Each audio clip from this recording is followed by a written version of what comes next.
Hi guys, welcome to week 12 of me speaking. For the last week, there are so many things happen. As you know, it's been more than 7 days since Israel and America attacked Iran, and that conflict is going on for 7 days.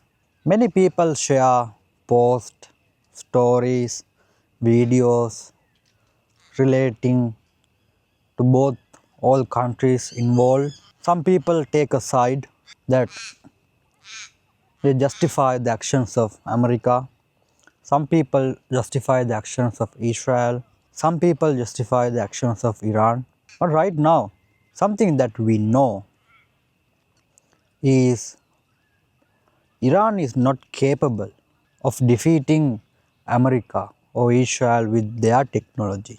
But with the resources they have through all sanctions for years and everything, they are pretty much defending their country. Their 2000 or 500 or I'm not sure old civilization. The geopolitical situation, like geography wise, people are saying it is hard to attack and win a war.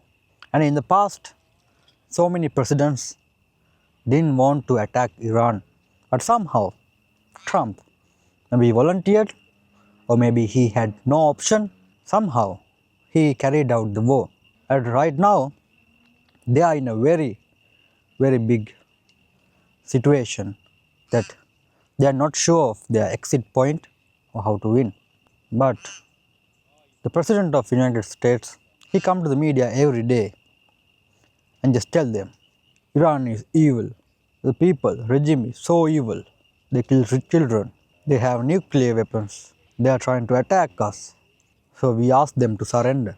Even recently, I saw Iranian official have apologized. I think Iranian president have apologized from neighboring countries that we had to attack your countries and we are sorry for that.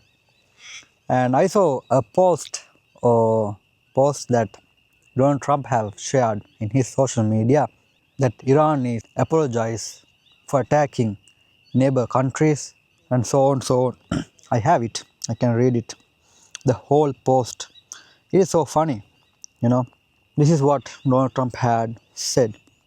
Iran, which is being beat to hell, has apologized and surrendered to its Middle East neighbors and promised that it will not shoot at them anymore. This promise was only made because of the relentless US and Israeli attack. They were looking to take over and rule the Middle East.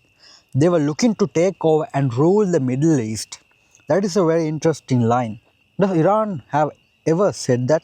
Does Iran have ever said that?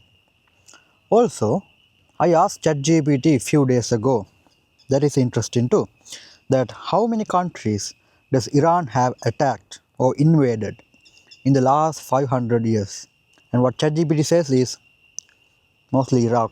Iraq in 1775 and Iraq in 1982 to 1988.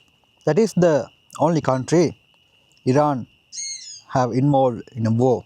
And then I asked ChatGPT, how many countries have USA invaded in last 500 years?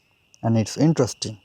Mexico 1846 to 1848, Philippines 1899 to 902, Cuba 1898, Panama 1989, Grenada 1983, Afghanistan 2001, Iraq 2003. And it doesn't say all the countries. Libya, Somalia, Lebanon, not Lebanon. I think somehow even US officials have said their plan was to attack 7 countries in 5 years. Still, those are the facts of countries attacking. But Mr. Trump have said they were looking to take over and rule the Middle East. Imagine how they slowly plant narrative on their enemy side to his followers. When Americans see those news, some even young kids, they don't know how to clarify. what is real and what is not, what is propaganda and what is truth. It's hard for them to actually come to clarity. They interpret what they hear. They trust their leader most probably. He is elected democratically. And when a president say they were looking to take over and rule the Middle East, I believe that is a big lie. And probably most of the people in the world knows now America want to control all the logistics, resources, and mostly want to take the control over so many countries. Even in Iran, when they're trying to appoint a new leader to Iran, Trump saying, "We are not accepting. We need our appointed leader. We want a leader who we like, not the Iranian people like." But I have said what kind of leadership every country needs. It is in other videos.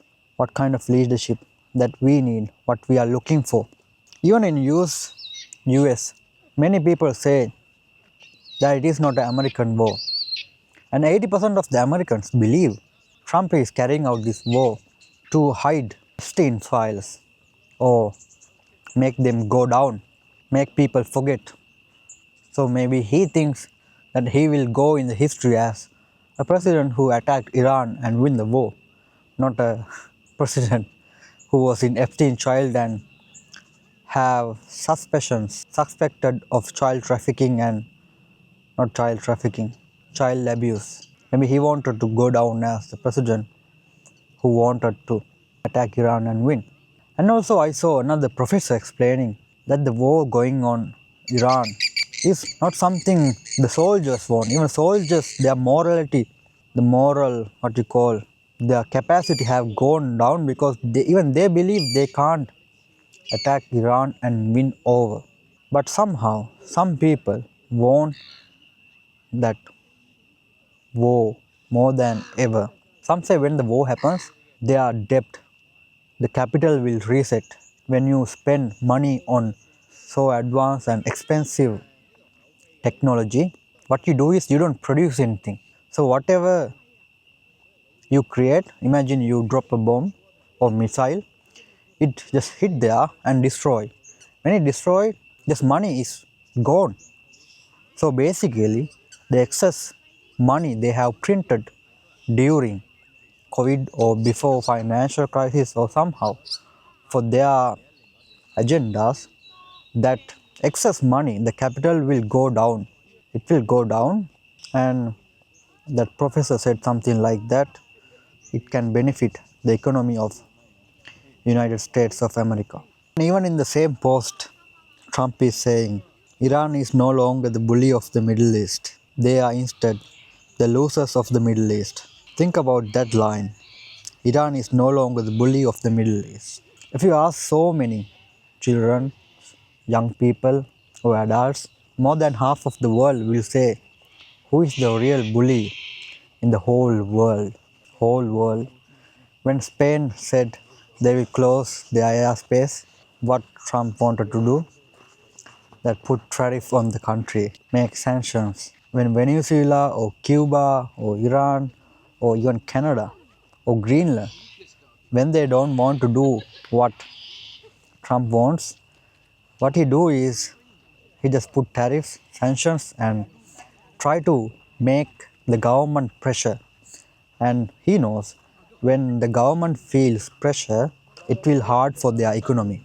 When it is hard for their economy in the country, people will suffer. When people suffer, people stand up against the government, right? So whatever sanctions they put on any country, they're doing it because they think it can change their mind. They think those leaders will support United States because they don't want to suffer their people. They want to stay in power so that they have to manage their economy. To manage their economy, they have to maintain the supply and demand. So US thinks when he sanctions and put tariffs, the economy will harden and people will protest and government can change. It can help them to do what they want. And that is happening for so much time. So when you think about that aspect, clearly what I see is United States is the biggest bully in the world. And in one video I have heard United States being the biggest oil junkie. Something I wanna mention very clearly is it is not the whole American population. It is not the people in America. It is the few people in the governments or officials in the government and some rich people who wanted to work out their agendas. It can be APEC or some other organization who lobby the senators and presidents in every election.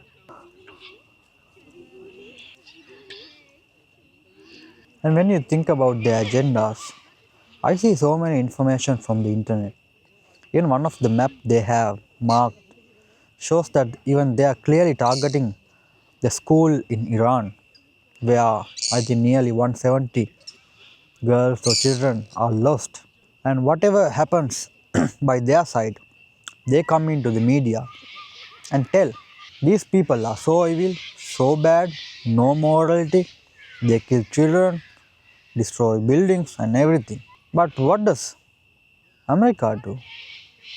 In the name of democracy, they break so much international laws, attack countries, and many people in the even United States, the Senate, they say it is not America's war.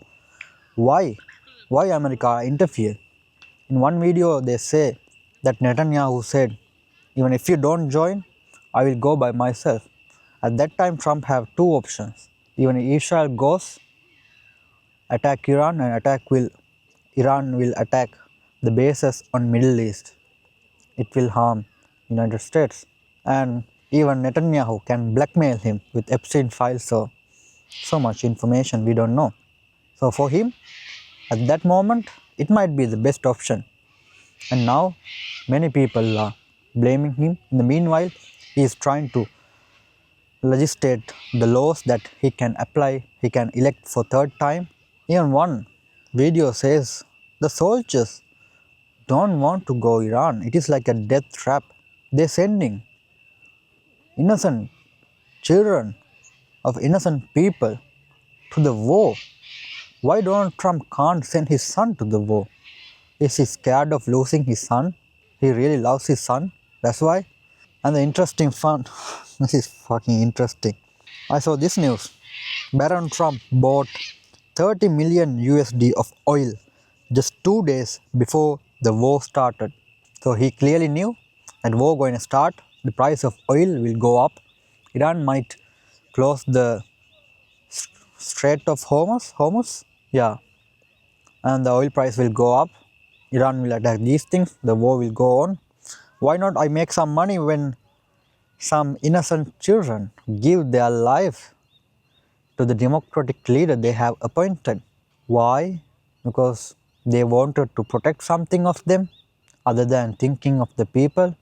You clearly know who goes to the war, right? Children of people who barely survives. Children of people, the children who had only option to either join an army or do something else, and they choose join in the war. Maybe that's not option that Baron Trump had.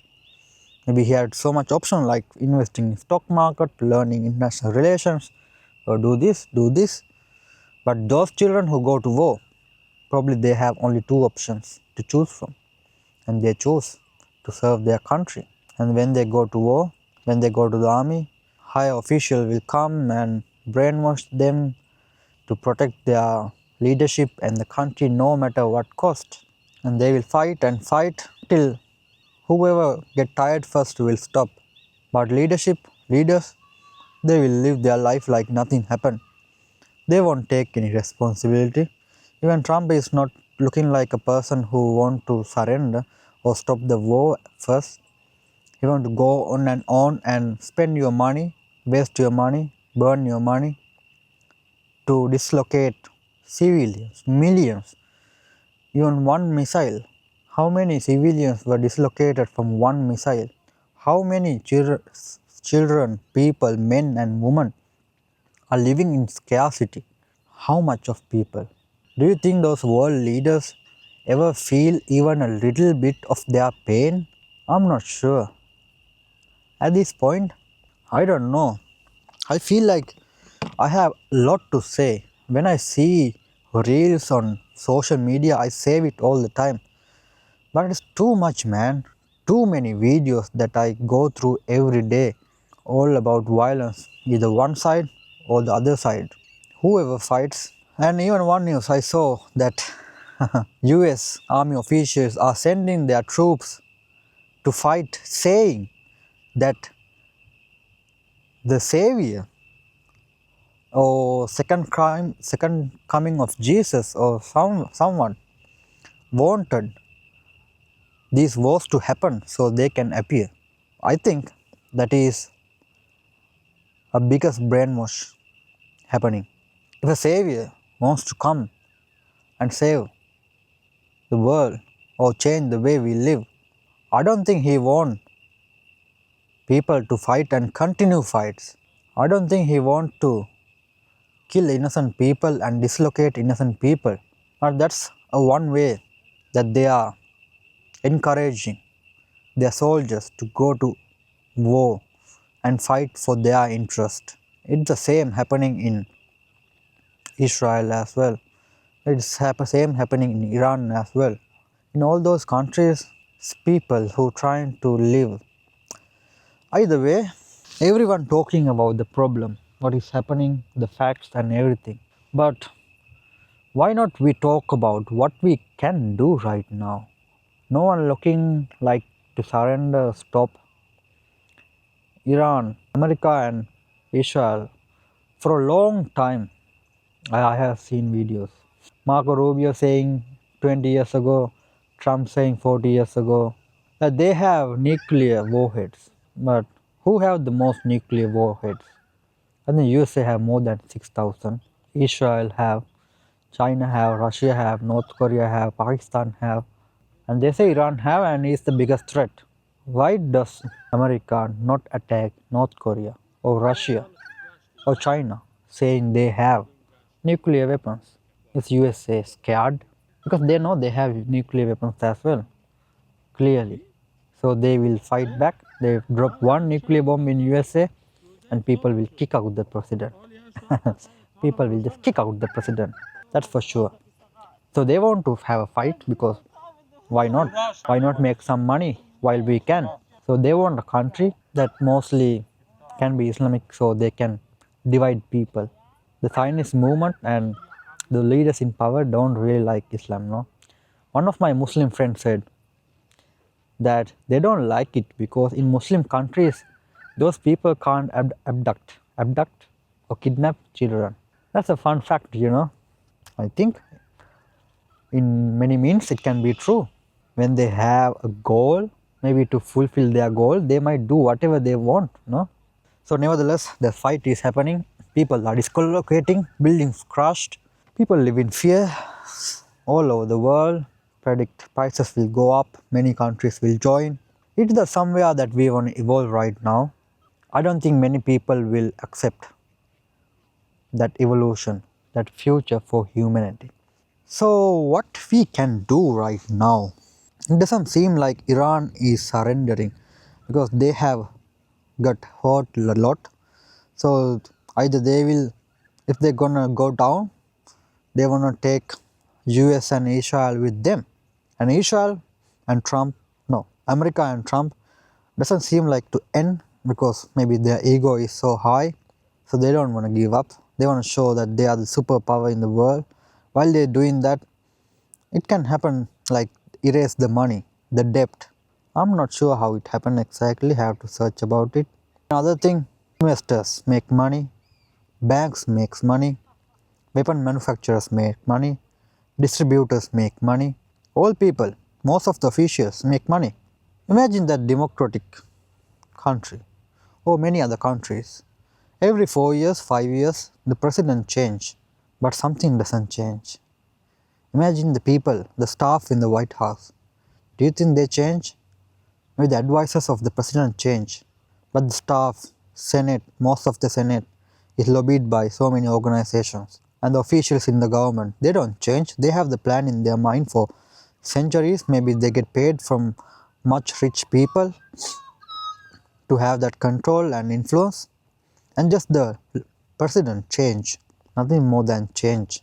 And within their 4 years, they just want to do something. They want to survive as well. Even they are humans, just like you and me. They have 24 hours in a day.